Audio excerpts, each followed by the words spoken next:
우리 각 가정에 흩어져 있지만 마음을 모아서 함께 하나님께 예배드리도록 하겠습니다. 예수님이 가르쳐 주신 기도를 드립니다. 하늘에 계신 우리 아버지여, 이름이 거룩히 여김을 받으시오며 나라가 임하시오며 뜻이 하늘에서 이루어진 것 같이 땅에서도 이루어지이다. 오늘날 우리에게 일용할 양식을 주시옵고 우리가 우리에게 죄 지은 자를 사하여 준 것 같이 우리 죄를 사하여 주시옵고 우리를 시험에 들지 말게 하시옵고 다만 악에서 구하시옵소서. 나라와 권세와 영광이 아버지께 영원히 있사옵나이다. 아멘. 우리 함께 찬송가 412장 찬양합니다. 가사를 띄워드립니다. 1절 4절 부릅니다. 내 영혼의 극히 깊은 데서 맑은 가락이 울려나네. 하늘 곡조가 언제나 흘러나와 내 영혼을 고이 싸네.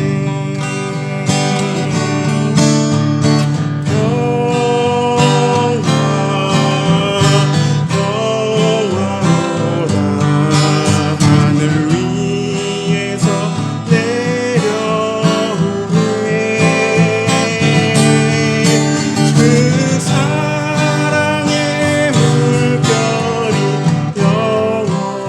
영원토록 내 영혼을 덮으소서. 4절 이 땅 위에 험한 길 가는 동안 참된 평화가 어디 있나. 우리 모두 다 예수를 친구 삼아 참 평화를 누리겠네.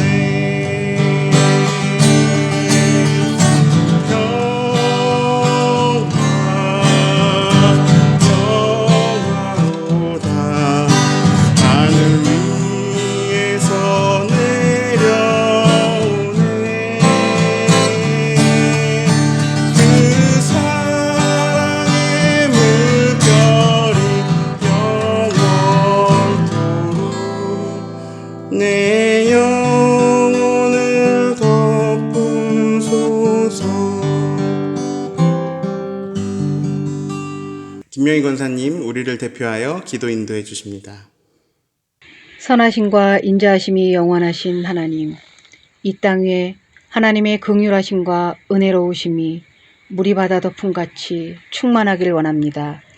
평안 가운데 우리가 누렸던 소소한 일상과 하나님의 보호와 인도하심에 감사를 드립니다. 믿음의 형제들이 함께 모여 예배하고 찬양하며 기도하던 그 일상이 그립고 함께 나누던 식사와 교제도 그립습니다. 하루속히 이 긴 질병과의 싸움이 종식되어 하나님의 평안이 우리 삶 가운데 임하길 원하고 기도합니다.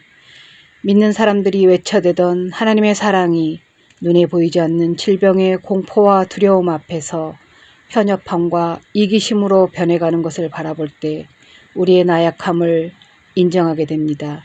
섬김의 모습은 온데간데없고 그저 자기 자신만을 위해 우리의 마음밭이 메말라갑니다. 하나님, 성령의 단비를 흡족히 내려주시옵소서. 우리의 모습을 돌아보며 회개하게 하여 주시옵소서. 전능하신 하나님, 오늘 각 가정에서 몸된 교회에서 드려지는 이 예배를 통하여 제 위에 앉아 옷을 찢으며 기도하던 그 간절한 회개가 일어나는 역사가 있게 하시옵소서. 그리하여 회복과 치유의 여호와 라파 하나님을 만나는 시간 되게 인도하여 주시옵소서. 영상으로 선포되는 목사님의 말씀에 능력을 더하여 주셔서 우리 주영광교회 모든 권속들이 새 힘을 얻고 담대한 믿음으로 이 시간을 견디게 하옵소서.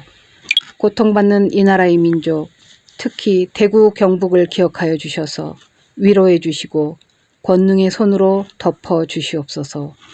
지금 우리에게 주어진 시간을 나의 영적인 상황을 돌아보는 계기로 삼아 더욱 겸손한 마음으로 하나님의 일하심을 기대하게 하시옵소서.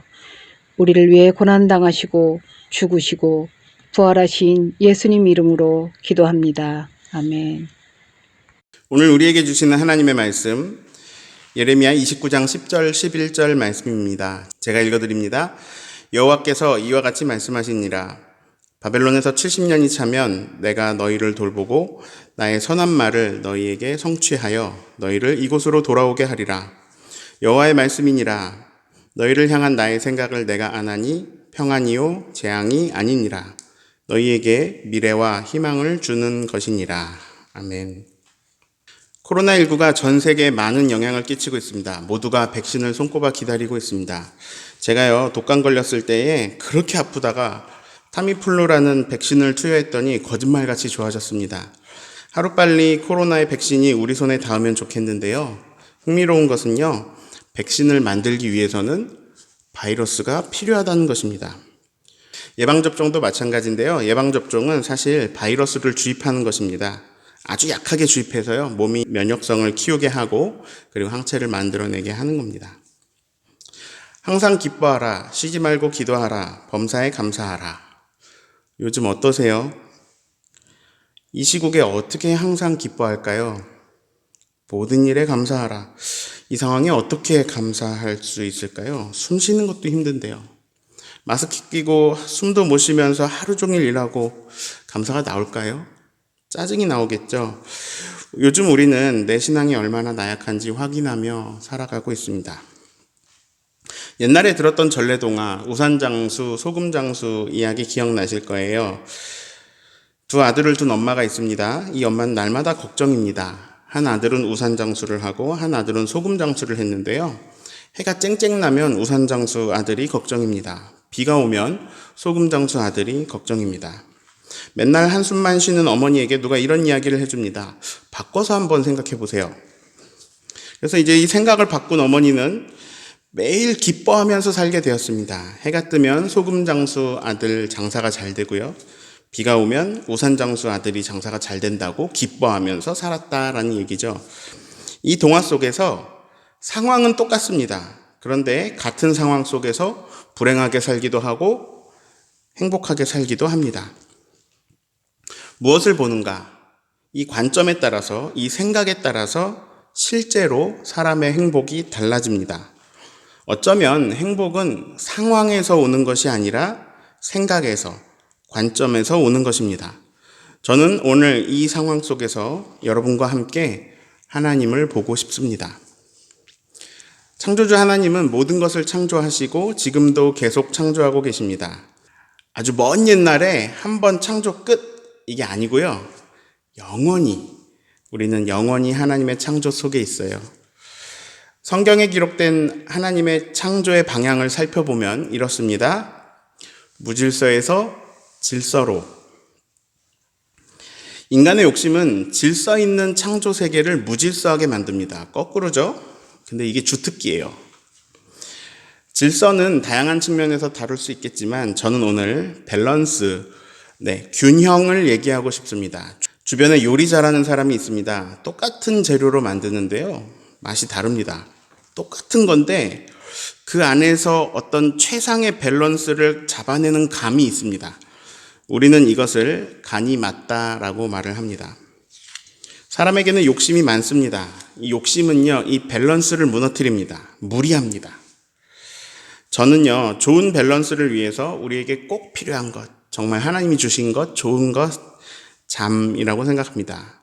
잠은 하나님의 섭리이자 선물입니다. 창세기에 기록된 창조는 며칠 동안 이루어졌을까요? 우리는 흔히 이렇게 생각합니다. 6일 동안 창조하시고 7일째 쉬셨다. 그런데 하나님의 창조는 6일이 아니라 7일이 걸렸습니다.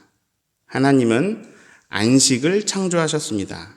안식도 창조물입니다. 하나님께서 밸런스를 위해서 주신 것이 쉼, 안식입니다. 잘 쉬어야 됩니다. 잘 놀아야 됩니다. 자, 쉬는 것과 일하는 것의 밸런스가 아주 중요합니다. 쉼을 통해서 다시 일할 수 있는 충전을 합니다. 하나님 말씀하세요. 얘들아, 나도 쉬었어. 너희도 쉬어. 너희도 좀 쉬어. 쉬는 동안 충전이 일어납니다. 마찬가지로 우리의 마음도 쉬어야 되고 우리 정신도 우리 영혼도 충전이 됩니다. 하나님은 아예 제도적으로 강조하셨습니다. 쉬는 날이 있어야 돼. 너희 쉬어야 돼. 쉬는 날이 있어야 돼. 자, 쉬는 날은 충전하는 날입니다. 그래서 몸은 쉬면서 충전을 하고요. 영은, 마음은, 정신은 예배하면서 충전합니다. 이런 날을 꼭 마련하라고 하십니다. 한 집사님이 일하시다가 다치셔가지고 병원에 입원을 하셨는데요. 신방 갔을 때 같이 갔던 분이 전부 하셨던 얘기가 있어요. 집사님, 그동안 너무 애쓰셔서 하나님 좀 쉬라고 하시나 봐요. 실제로 많은 분들에게 병원에 입원하신 그 기간이 쉼이 되기도 합니다. 우산장수 어머니가 관점을 바꾸니까 다른 생활이 시작되었는데요. 우리에게 닥친 지금의 상황, 이 어려움과 공포 속에서 다른 관점으로 볼 수 있다면 좋지 않을까요? 바이러스로 인해 모일 수가 없게 되었습니다. 학교 쉽니다. 학원 쉽니다. 공공기관 쉽니다. 가게들 쉬고요. 당장 이번 달 월세 걱정에 한숨이 들어갑니다.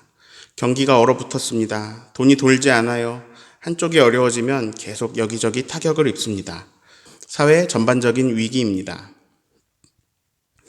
금요일에 제가 제주 이음교회 최덕한 목사님 만났거든요. 근데 이런 말씀을 하시더라고요. 코로나로 인해서 사람들의 움직임이 거의 멈추었다. 근데 사람들이 안 움직이니까 좋아하는 존재들이 있다. 그래서 전 속으로 마스크 만드는 회사, 손세정제 파는 회사를 떠올렸어요. 그리고 뭐 택배 회사만 대박 났잖아요. 그런데 전혀 예상치 못한 말씀을 하시는 거예요. 사람 외에 모든 것들이 좋아하더라. 이 사람들의 발길이 멈추니까 자연이 좋아하는 게 막 느껴지더라는 거예요. 맞아요. 이 심각한 상황에 동물들은 뛰면서 기뻐하고 유채꽃은 활짝 웃는 거죠. 아, 맞다. 지구 입장에서 보면 바이러스는 사람이다. 하나님은 우리를 관리자로 세우셨는데 우리는 파괴자가 되어 있고 점점 더 큰 힘으로 망가뜨리고 있습니다. 하나님의 창조 방향과 반대의 길을 가고 있습니다. 질서에서 무질서로. 우리는 인간이니까요. 인간 입장에서 생각할 수밖에 없죠. 그러니 이 상황에서 무엇보다 유가족들, 그리고 감염 속에 고통당하고 있는 사람들, 바이러스들의 큰 피해를 입은 사람들, 이분들을 안타깝게 여기고 기도해야 됩니다. 그리고 그와 더불어 좀 더 큰 눈으로, 그러니까 인간의 입장을 넘어서 좀 더 큰 전체 지구촌을 놓고 볼 때 우리는 이런 말을 해줄 수 있을지도 모르겠습니다. 그래, 좀 쉬어야 할 땐가 봐. 어쩌면 코로나 바이러스가 사람들이 지금 지구 전체를 위협하고 있는 이 위기 상황에서 지구를 죽이고 있는 이 사람들을 잠깐 꼼짝 못하게 만들어서 밸런스를 맞추면서 지구촌 전체를 살리고 있는 것일지도 모릅니다. 만약에 그렇다면 생명을 위협하는 코로나19 바이러스는 어쩌면 모든 생명을 살리기 위한 백신 바이러스일지도 모릅니다. 이 바이러스가 지금 왜 우리를 위협하고 있는지는 모르겠습니다. 그런데 어쩌면 우리는 예방접종하고 있는지도 모릅니다. 인간의 끝없는 욕심으로 만들어낼 더 큰 지옥 같은 상황에 항체를 만들고 있는지도 모릅니다. 이 기간이 길어지면서 저에게 습관이 생겼습니다. 손 씻기예요. 위생적으로 사람들에게 좋은 습관들이 생기고 있습니다. 앞으로 사람들은 더 위생에 신경을 쓸 것입니다. 어쩌면 인류는 좋은 대비를 하고 있는지도 모릅니다. 앞으로 이상한 바이러스들, 어쩐 전염력이 훨씬 강력하면서 막 감염되고 2시간 만에 사망에 이르는 그런 무서운 바이러스가 나올지도 모르는 일입니다. 그런데 사람들이 손을 자주 씻으면서 수많은 바이러스가 생성과 동시에 멸종되고 사라질지도 모릅니다. 이건 제가 너무 비약시켜 말한 저의 뇌피셜이겠지만 분명히 인류는 이 일을 겪으면서 여태까지 잘 생각하지 않았던 무언가를 생각할 것이고 누군가는 새로운 것들을 만들어낼 것이고 이 고통을 지나보내면서 우리는 좀 더 성숙한 의식을 가지게 될 것입니다. 안 좋은 일만 있으면 대통령 탓부터 시작해서 모든 걸 남 탓하고요. 남의 책임으로 돌리고 나와 입장이 다른 사람들은 다 악의 세력으로 규정하고 서로 싸우고 혐오하던 그런 우리들은 이번에 많은 것을 배울지도 모릅니다. 이 상황은 서로 배려해야 끝이 나는구나. 서로 연대해야 끝이 나는구나. 우리는 공동체구나. 내가 내 책임을 다해야 모두가 사는구나. 우리는 어려움을 겪어낼수록 서로 사랑하라는 예수님의 말씀이 진리인 것을 깨달아 갑니다. 저는 오늘 설교 제목을 희망, 하나님의 생각이라고 지어보았습니다. 굳이 반대로 넣어본다면 절망, 내 생각이라고 할 수 있을지도 모르겠네요. 아니, 목사님, 상황이 절망스러운데 절망하는 거 당연한 거 아닙니까? 네, 그래요. 저도 절망스러워요. 오늘의 말씀 속에서 유다 백성들은 바벨론의 포로로 끌려가게 되었습니다. 물론 이들이 잘못해서 그래요. 아무튼 지금 상황은 너무나 절망적입니다. 포로가 되었습니다. 그런데 예레미야에게서 편지가 옵니다. 70년을 더 있어야 된대요. 아니, 한두 달도 아니고 70년이라니 너무 엄청난 절망입니다. 살아 뭐 할까 이런 생각들이 들 상황입니다. 근데 그때 주시는 하나님의 말씀이 전혀 이해가 가지 않습니다. 예레미야 29장 11절을 읽어드립니다. 여호와의 말씀이니라 너희를 향한 나의 생각을 내가 아나니 평안이요 재앙이 아니니라. 너희에게 미래와 희망을 주는 것이니라. 재앙이 아니다. 너희를 향한 나의 생각은 평안이다. 희망이다. 미래를 주는 것이다. 예레미야를 통해서 이런 하나님의 메시지를 받는다면 어떤 생각이 드시겠어요? 개뿔? 이미 바벨론인데 이미 재앙 속에 있는데 무슨 희망? 진짜 말 그대로 여기 70년을 산다면 이게 무슨 희망이야? 절망이지. 만약에 하나님이 직접 음성으로 말씀하셔도 못 믿을 상황입니다. 그런데요, 이들은 지금 모르겠지만 나중에 우리는 알 수 있는 것이 있습니다.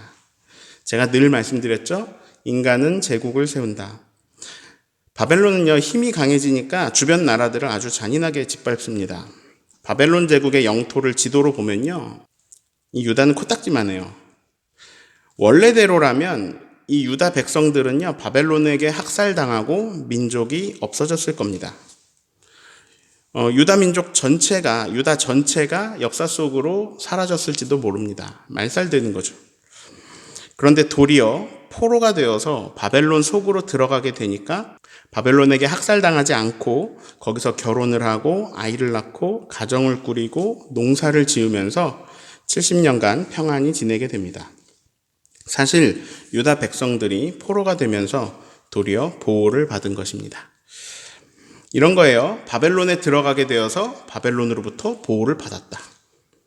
그리고 70년이 지나서 바벨론이 약해지고 페르시아가 힘이 세질 때 하나님은 페르시아 왕 고레스를 사용하셔서 칙령을 내려서 그들을 다시 예루살렘에 돌아오게 하십니다. 사도행전을 읽어보면요, 사도 바울이 죄도 안 지었는데 로마 천부장과 군인에게 붙잡혀서 묶여가지고 죄수로 끌려가는 장면이 나옵니다. 억울하겠네요. 그런데 상황을 보면 사실 그 시간에 바울은 유대인들에게 그 자리에서 맞아 죽을 상황이에요.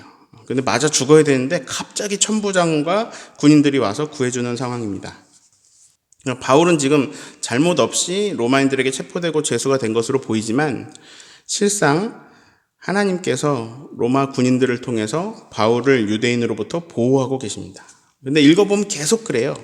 로마로 가는 길에 수많은 군인들이 바울을 지켜줍니다. 근데 이게 지켜주려고 지켜주는 게 아니라 죄수 이송을 해주는 건데 실제 내용을 보면 지켜주고 보호해주고 있는 거예요. 그리고 바울이 감옥도 가는데요, 잘 보면 감옥이 바울을 지켜줍니다. 성경에 옥중서신들이 있잖아요. 바울이 감옥에서 글을 쓰는데 막 착고에 묵혀가지고 죄수로 학대당하면서 이렇게 썼다기보다는 보호받으면서 안전한 가운데 자유롭게 씁니다. 이런 비유가 맞는지는 모르겠습니다. 한 인간의 입장에서 작게 보면 코로나19는 지금 우리를 못 살게 만들고 있는데 어쩌면 코로나19는 우리를 살리고 있을지도 모르는 일입니다. 이건 개인의 작은 시야로 볼 수 있는 것은 아닙니다. 그리고 이게 지금 제가 하는 이야기가 비약이 심한 것일 수도 있습니다. 그래도 전 이렇게 생각해 봅니다. 이 상황이 지금 밸런스를 잡고 있는 것은 아닐까? 사람은요, 늘 자기 입장에서만 생각합니다. 내 입장에서 생각할 때, 이거 나에게 너무 가혹하죠. 근데 소금 장수가 어려질 때 우산 장수는 또 괜찮아지거든요. 사람들이 강제적으로 쉬게 될 때 살아나는 것들이 있을 겁니다. 목사님, 그래도 우린 인간인데 사람들 입장에서만 말씀해 주세요. 아니요. 우리는 다 연결되어 있습니다. 우리는 이 밸런스를 잘 붙잡아야 모두가 살 수 있습니다. 그리고 사람들 사이에서도요, 코로나19 상황으로 인해서 얻는 것들도 있습니다. 다들 경제 타격을 입었는데 또 한쪽에서는 경제 이익을 보는 사람들도 있습니다. 다들 사재기 하느라고요, 생필품 엄청나게 팔리죠. 그리고 마스크, 세정제 아무리 찍어내도 부족합니다. 자, 이로 인해서 우리는 경각심을 가졌고, 그래서 앞으로 의학 분야, 바이오 분야는 더 탄력을 받아서 발전해 나갈 것입니다. 막 수백억인 비행기, 수조 원에 달하는 물건들 말고 마스크나 코로나 검사 키트 같은 저렴한 물품들로도 국제관계들이 새로워질 것이고요. 이 정신적인 분야의 일들도 결국 사람에게 중요한 가치가 무엇인지 방향을 새로 할 수 있습니다. 코로나19로 인해서 얻게 된 것들도 많이 있습니다. 우선 맘 편하게 숨 쉬는 게 얼마나 소중한 일인지 깨닫게 됩니다. 전 세계 사람들이 다 이걸 깨달아요. 그러면 그것을 방해하는 것들은 이제 앞으로 더 강력하게 규제하게 되겠죠. 사람들이 모일 수 있다는 게 얼마나 소중한 것인지 알게 됩니다. 나랑 죽고 못 사는 가까운 사람들의 모임뿐만 아니라 나와 전혀 상관도 없는 불특정 다수들이 모여있는 것 자체, 그 자체, 그러니까 도서관에 그냥 그렇게 앉아있던 것이, 모르는 사람들과 버스를 타는 것이, 그 일상이 얼마나 소중한 것인지 깨닫게 됩니다. 수많은 분야에서 그동안 당연하게 여긴 것들이 얼마나 귀한 것인지 알아가게 됩니다. 이렇게 우리는 우리의 소중한 것들을 지켜나갈 것입니다. 이번에 강제로 쉬게 된 사람들이 많이 있습니다. 무급 휴가를 받은 사람들도 많습니다. 돈이 없는데 어딜 가지도 못하는데 시간이 생겼어요. 이런 경험은 우리들에게 처음 있는 일입니다. 어쩌면 우리에게 쉼이 필요했을지도 모릅니다. 밸런스를 잡아야 할 시점이었을지도 모릅니다. 저도 강제로 시간이 주어진 사람 중에 한 명입니다. 제 일정이 모두 취소되었는데요. 임종철은 태어나서 처음으로 가장 많은 공부를 집중적으로 했습니다. 전혀 모르는 분야를요, 고3 때보다 더 열심히 집중해서 공부했습니다. 많은 가정이 준비하지 못한 상태에서 가족들과 시간을 보내게 되었습니다. 애들이 유치원 안 갑니다. 학교도 안 갑니다. 급식 안 주고요. 불특정 다수가 모이는 대형 식당에 갈 수도 없게 됐습니다. 이 성인들도 무급 휴가 받고 집에 들어와 있고요. 온 식구가 막 강제로 집안에 모여 있게 되어야 했습니다. 이 한 끼 한 끼를 온 식구가 집에서 북적북적 요리해서 먹어야 하게 되었습니다. 전쟁이죠. 숨 돌릴 틈도 없습니다. 그런데 이렇게 가족들과 부비적대면서 하루 종일 같이 있을 수 있는 날은요, 사실 인생에 몇 번 오지 않을 날입니다. 물론 그 시간이 서로에게 너무 괴로울 수도 있지만 사실 무엇과도 바꿀 수 없는 시간을 바이러스가 강제로 만들어준 거죠. 저는요, 아내와 계속 같이 있게 되었습니다. 제가 정말 몇 년 만에 아내를 도와주었습니다. 혼자 하기 힘든 일도 있었는데 같이 하면서 참 좋은 시간을 보냈습니다. 가정과 그 가정에 속한 개인들 사이에서 새로운 밸런스를 잡을 수 있는 기회들이 생겼다는 겁니다. 코로나19로 인해서. 종교계에도 새로운 물결이 시작될 겁니다. 교회만 볼게요. 전국 교회가 동시에 영상 예배를 진행하였습니다. 이런 일은 한국 역사상 없었는데요. 교인들이 모이는 예배 공동체의 소중함을 깨닫게 되기도 하고요. 반대로 그동안 자기 교회에만 묶여 있던 사람들이 집에 있으니까요. 이번에는 다른 교회 예배를 경험해 보게 되기도 하였습니다.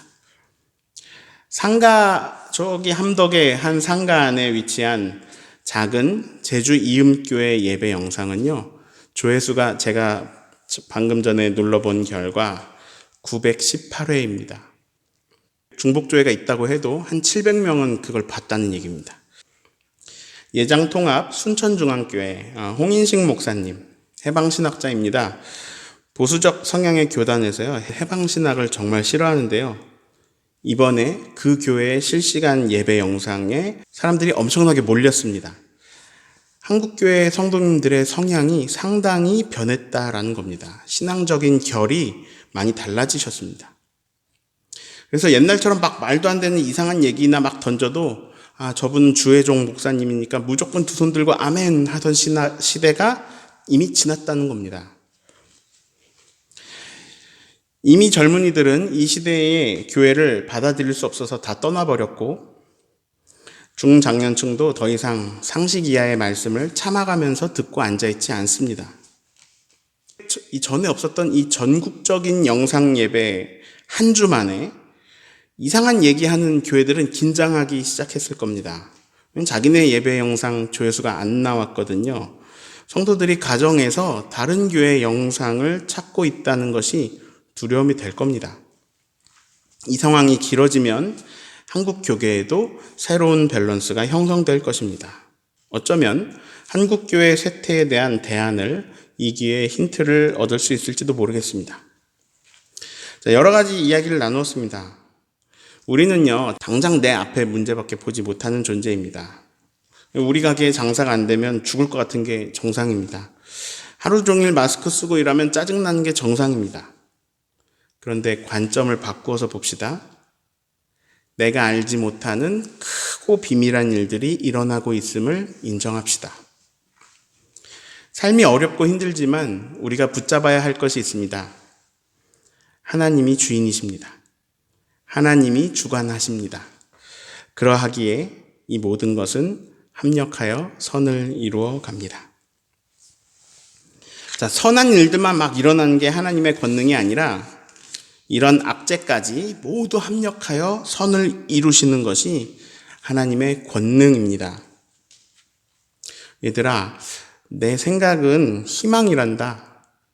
내 생각은 재앙 주는 게 아니고 내 생각은 너희에게 미래를 주고 희망을 주는 것이란다. 정리합니다. 제가 오늘 드린 말씀은 하나님이 세상의 밸런스를 잡으려고 조율하시려고 코로나19를 보내셨다는 말이 아닙니다. 바이러스를 일부러 하나님이 주셨다라고 해석하는 것은 위험한 일입니다. 아마도 인간의 욕심과 죄악이 만들어낸 나쁜 열매일 것입니다. 유다 백성들이 바벨론의 포로로 끌려가게 된 이유는 명백하게 유다의 죄악 때문입니다. 나쁜 것들, 악한 결과물들은 결국 인간의 욕심, 타락, 죄악이 만들어내는 것들입니다. 그러나 인간이 욕심을 부려서 어떤 상황을 만들어도 그 안에서 끊임없이 재창조하시면서 무너진 무질서를 질서로 이루어 가신 하나님께서 오늘도 우리와 함께 하십니다. 이것이 진실입니다. 애들이 막 어질러요. 근데 부모님이 치우잖아요. 그런 거예요. 그래서 우리에게 주어진 핵심은요, 지금 상황이 좋냐 나쁘냐가 아니고 우리가 하나님을 볼 수 있느냐 없느냐입니다. 그에 따라서 우리의 시각이 달라지고 그에 따라 우리가 평안 속에 살지 불안하게 살지 결정됩니다. 우리의 눈이 하나님을 보지 못하면 이렇게 살죠. 이래도 걱정 저래도 걱정. 네, 바꾸어서 역사의 주관자가 사랑의 하나님이심을 우리가 볼 수 있다면, 코로나19가 하나님의 주권 아래 있음을 알고 있다면, 이 시간에도 하나님 나라는 완성을 향해 진행되고 있음을 믿는다면 이래도 감사, 저래도 감사. 세상이 줄 수 없는 평안을 우리가 가지고 살게 됩니다. 그러면 이 시국에 가장 안 어울리는 이 말씀이 내 말씀이 됩니다. 항상 기뻐하라, 쉬지 말고 기도하라, 범사에 감사하라. 이것이 그리스도 예수 안에서 너희를 향하신 하나님의 뜻이니라. 아멘. 재앙 속에서도 희망과 평안을 누리며 기뻐하고 감사하는 저와 여러분 되기를 예수님의 이름으로 축원합니다. 기도합니다. 하나님, 사람들의 탐욕은 끝이 없습니다. 저도 그 탐욕 속에 있습니다. 사람은 하나님이 맡기신 자연을 파괴하고 그 가운데 우리 동안 멸망할 수밖에 없음을 알면서도 그걸 멈추지 못하고 탐욕의 길을 계속 갑니다. 결국 우리는 우리가 맺어낸 나쁜 열매에 의하여 강제로 브레이크를 잡게 되었습니다. 고난 가운데서 세상을 질서 있게 조율하시는 하나님의 손을 보게 하시기를 원합니다. 합력하여 선을 이루어 가심을 볼 수 있는 믿음의 눈 뜨게 하여 주십시오. 이 상황을 기회로 받아들여 우리 안에 무너졌던 균형이 건강하게 바로 잡히게 해 주십시오. 이제는 우리 주 예수 그리스도의 은혜와 하나님의 극진하신 사랑과 성령님의 감동, 감화, 교통하시고 위로하시며 함께 하시는 그 권능이 새롭게 조율하시는 하나님의 손길을 믿으며 세상이 줄 수 없는 평안으로 기쁨과 감사 속에 살기로 결단하는 하나님의 귀한 백성들 머리 위에, 가정 위에, 일터 위에 지금부터 영원토록 함께 하시기를 예수님의 이름으로 간절히 축원합니다. 아멘.